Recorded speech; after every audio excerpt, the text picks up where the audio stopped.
Olá, o meu nome é José Maria Pimentel e este é o 45 Graus Express.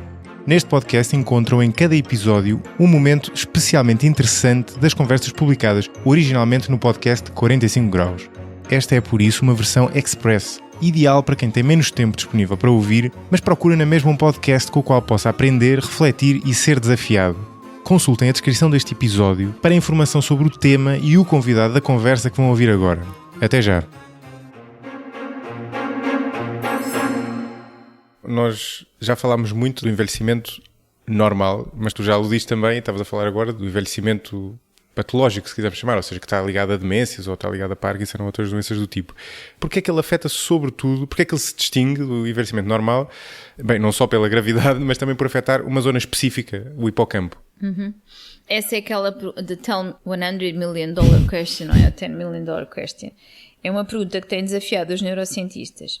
Primeira coisa, nós estudamos sobretudo o envelhecimento e, por associação, as doenças para as quais o envelhecimento é o maior fator de risco. Há doenças mentais que não têm a ver com o envelhecimento, mas as neurodegenerativas têm. Nem todas, não é? Ou têm? Sei lá, a esclerose lateral amiotrófica, por exemplo. Não tanto, sim. Mas a doença de Parkinson e a doença de Alzheimer são doenças, por exemplo, em que o envelhecimento é, de facto, o maior fator de risco. E porquê? Mesmo em modelos animais simples, ela nunca acontece nos primeiros 2/3 de vida de qualquer animal, seja um animal que dure 2 anos, seja um animal como nós que dure 80. E, portanto, elas nunca acontecem numa fase precoce da vida, exceto, isto aqui convém dizer, exceto em casos muito raros, porque há formas genéticas familiares desta doença, mas são menos de 5% dos casos. A maior parte dos casos destas doenças são os chamados esporádicos, significa não sabemos a causa, e o fator de risco maior é o envelhecimento. Não acontecem aos 20 anos. E daí, a minha preocupação ou a nossa, nós somos muito defensores que só vamos perceber estas doenças quando tivermos como base o envelhecimento. Há muitos modelos que usam esta doença sem ter esta componente de envelhecimento em conta. E nós, com estes modelos novos, queremos perceber, será que estas doenças são só um envelhecimento que correu mal a dada altura? Será que tem a ver com envelhecimento precoce a dada altura? Imaginemos outro fator de risco acrescido e que... Será que é isso? E, portanto, temos estudado um bocadinho nesta ideia do envelhecimento precoce. O que é que causa, em alguns neurónios, de repente, começarem a degenerar e perdermos os neurónios? Neste caso é mesmo perder os neurónios. Neste caso é mesmo perder os neurónios. O que eu acho é que, de facto, temos que olhar para isto com a base de envelhecimento. Nós achamos que é um bocadinho como o cancro, ou seja... Há uma série de erros que se vão acumulando. Por isso é que só a partir de uma certa idade é que isto vai acontecer. E porquê? Primeiro, os neurónios têm uma capacidade de resistência fantástica. Se pensarmos que nascemos com os mesmos que temos agora, eles têm que ter uma capacidade de suportar lesões, agressões e, sobretudo, mutações no seu código genético de uma forma excepcional.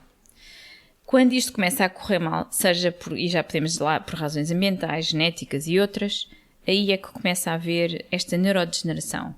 Não sabemos as causas, eu digo sempre isto às pessoas, e a outra pergunta é porque é que são áreas diferentes, o que é fascinante. Por exemplo, a doença de Alzheimer é uma doença que afeta sobretudo a zona ligada à memória.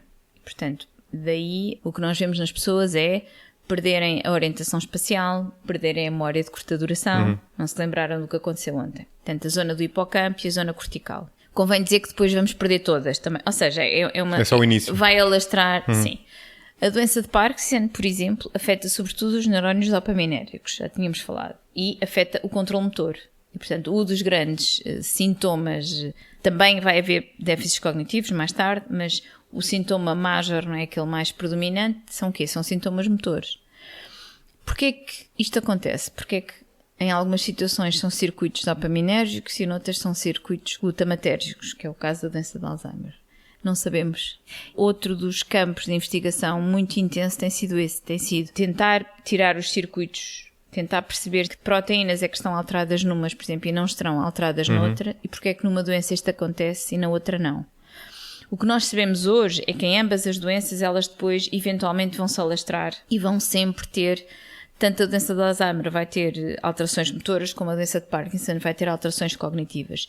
Mas, de facto, numa há um tipo de neurónios que é mais sensível, noutra não.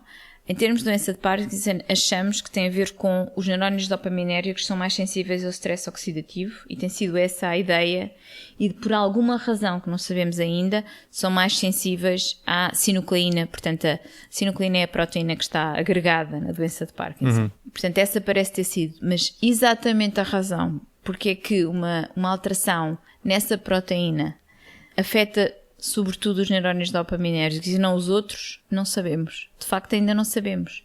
E não é uma alteração nessa proteína, mas localizada naquela parte do cérebro. Não, é assim. O que nós sabemos dos estudos animais que nos permitem exatamente testar isso, que é uma boa pergunta, é assim. Imaginemos, nós fazemos uma mutação nessa proteína no cérebro todo e, curiosamente, continuamos a ver mais efeitos nos neurónios dopaminérgicos.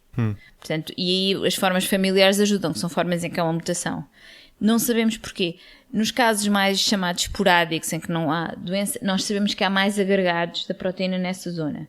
Mas porquê? É uma proteína que existe noutros neurónios. Nós conseguimos medi-la, por exemplo, bem noutro tipo de, não é? Podia ser uma proteína só ali, mas não, ela está presente noutros neurónios. Ela tem uma função importante noutros.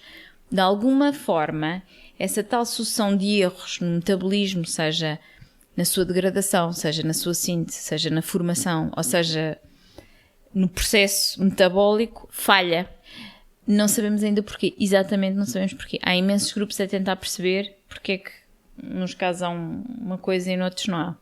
E isto afeta, desculpa, eu já disseste isto, mas só para confirmar, um dos aspectos que distinguem estas doenças, para lá do facto de estarem localizadas, neste caso mais localizadas no cérebro, é também afetarem diretamente o neurónio e menos as dendrites. E isso também provavelmente ajuda a explicar porque é que são tão abruptas, não é? Porque no fundo, eu não sei se estou a intuir bem, mas faz algum sentido que o envelhecimento, ao ser gradual, comece no fundo pela ponta, que são as sinapses, não é? As dendrites, ou seja, as ligações. A zona mais dinâmica e depois, sim. E depois vai até ao núcleo, sim, não é? O que acontece, o core. Exato. Sim. Nas doenças neurodegenerativas, de facto, o que vemos, nós temos estudado isso, por exemplo, em fases muito precoces das doenças neurodegenerativas, exatamente com essa ideia de que será que tem semelhanças na fase precoce? Parece haver semelhanças, ou seja, o que nos parece é que numa fase precoce o sinal de alarme é nas sinapses. Nós conseguimos medi-lo e é parecido. Mas, por alguma razão, e que tem a ver sobretudo com a acumulação desses agregados tóxicos no corpo celular, portanto, neste núcleo do neurónio, faz com que ele morra a dada altura. Ok. Agora, as proteínas não ficam agregadas primeiro na sinapse, elas de facto agregam-se ou numa zona extracelular, em alguns dos casos, e noutra que nós chamamos fora ou dentro do neurónio. O primeiro efeito é que é na sinapse. Temos um efeito logo na sinapse, não sabemos ainda bem porquê, e é esse que nós gostávamos de usar um bocadinho como marcador precoce. Se nós conseguirmos fazer isso em pessoas, será que podemos usar isso como marcador precoce?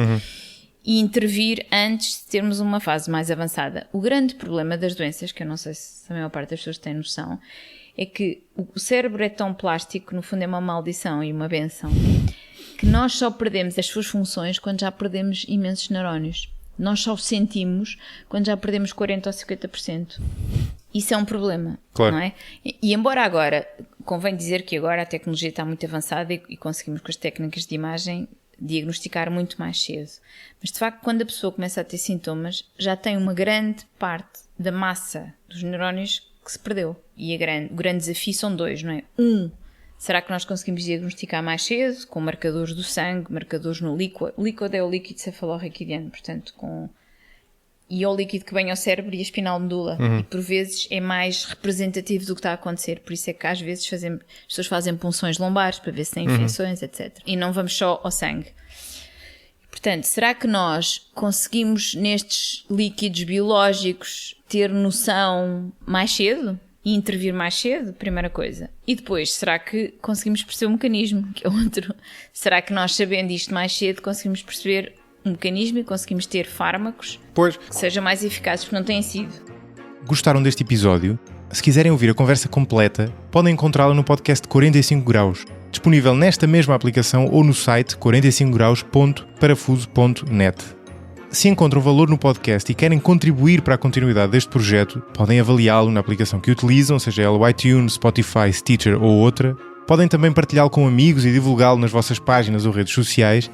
E se acharem que merece e puderem fazê-lo, podem ainda tornar-se mecenas do 45 Graus em patreon.com/45 Graus. onde encontram vários níveis de contribuição e regalias associadas a cada um. Até ao próximo episódio.